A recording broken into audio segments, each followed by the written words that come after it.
За өнөөдөр энэ Монгол Улсын их хурлын хяналт шалгалтын тухай хуулийн дагуу нүүрсний сонсголыг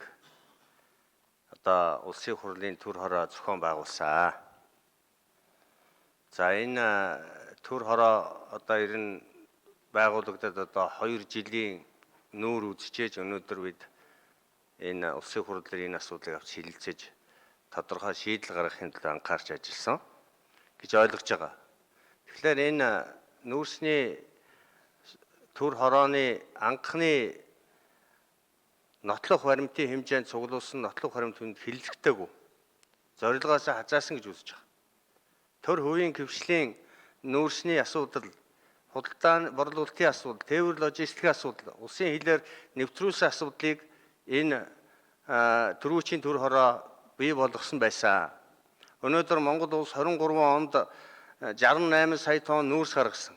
Энэний 28 сая тонн нь бол төрийн өмч, орон нутгийн өмчийн 5 талхаа нүүрснүүд. 40 сая тонн нүүрс бол өнөөдөр Монгол улсын хилээр гарсан байна. Энд хамгийн том булхайл өөр байсан. Түүний дотор Ховд аймаг дахь хөшөөтийн нүүрсний урах. Энэ төр хорооны шинжээчдэд би маш их хэрэгжилж байгаа. Энэ өдөр яг ингээд энэ парламентийн үед энэ асуудал чинь ингээд дуусч байгаа гэж битгий ойлгоорой. Цаг хугацаа гэдэг юм байгаа. Дараагийн парламентийн үед энэ асуудал ноцтой сөхөгдөн шүү гэдгийг бүр энэ зөрүү тэмдэглэж хэлье. Өнөөдөр энэ төр хорооны би шинжээчдээс нэг юм асууя. Анхны төр хороон дээр 2 нас барсан хүнийг дуудсан та нар. Дараагийнх дээр 1 хүнийг дуудсан. Энийг хэн дуудсан? Ямар баримтаар яах гэж дуудсан? Энийг та нар хэлмээр байна. Энийг бүр зөрөөд би асууж байна. Хоёрдугаарт нь тэр 5 сая 200 мянган тонн нүүрс гарсан гэдэг байгаа. Та нар сүүлд бол эн чинь энэ гарсан гэгээд хүмүүс чинь их хурлын бүх гишүүд энийг ярьсан шүү дээ. Тэгээ энийг хилэлцсэн юм дээр тэр 2 сая болох юм биш үү? Ямар болох юм гэдэг юмыг яригдсан асуудал чинь өнөөдөр нууц биш. Танай төр хорооны энэ тайлан хэлэлцсэн хурал дээр чи яригдсан байлээ шүү дээ. Энэний хариуцлагыг хүн хэлэх. Та бүхэн өнөөдөр Монгол улсын эрүүгийн хэрэг кино шийдвэрлэх хуулийн дагуу шинжээчийн үүрэг хариуцлага гэж юм байгаа шүү дээ. Энэний тухай яригдах юм уу?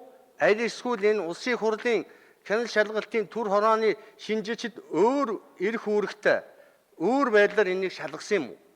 Өнөөдөр ардтан бол энэ мэдхийхээ хүрээнд энэ асуудлыг л мэдхийг хүсэж ирсэн.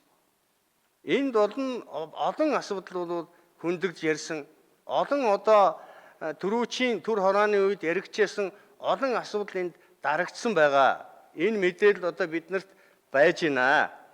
Энэ яагаад ийм асуудал гаргасан бэ гэдгийг бас энэ шинжээчд та бүхэн цаг хугацааны хувьд яригдсан шүү. Энийг би зөрүүд энэ протокол тэмдэглэж үлдээе.